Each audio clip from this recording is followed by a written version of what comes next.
Alright, so here we have it. We have the drivetrain removed from the 2000 Special Edition.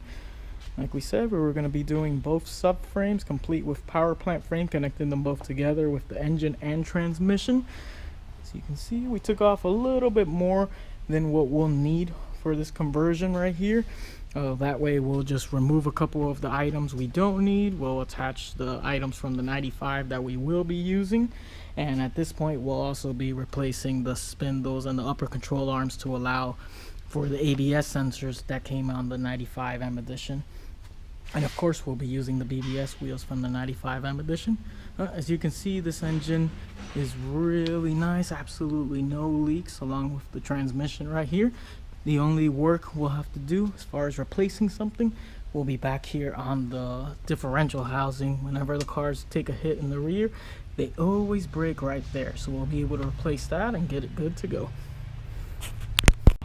Alright, the day has come for the rebuild inspection.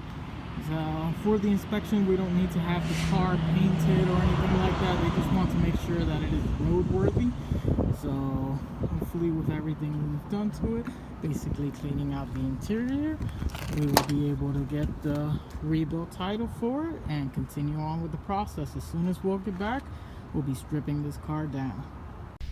And we are back from the DMV, basically with one of the most important aspects of this build, which is the rebuild title.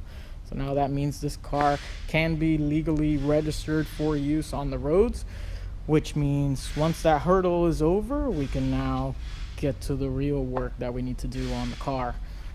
Basically, DMV just made sure that the car was roadworthy, check engine light wasn't on, no airbag lights, anything of that sort. They gave us the green light, so now we can go ahead and have fun with this car.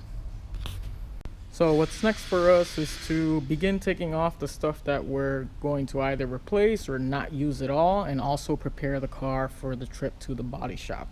The car will be at the body shop for quite a bit. They are very meticulous in what they do, and we want to make sure that they have the appropriate amount of time to get things done correctly. So we're going to take off as much as we can off of this car, which means we're going to be removing the top. The top's going to be getting replaced anyway. This molding back here, basically any molding that's in the way, these will be getting replaced.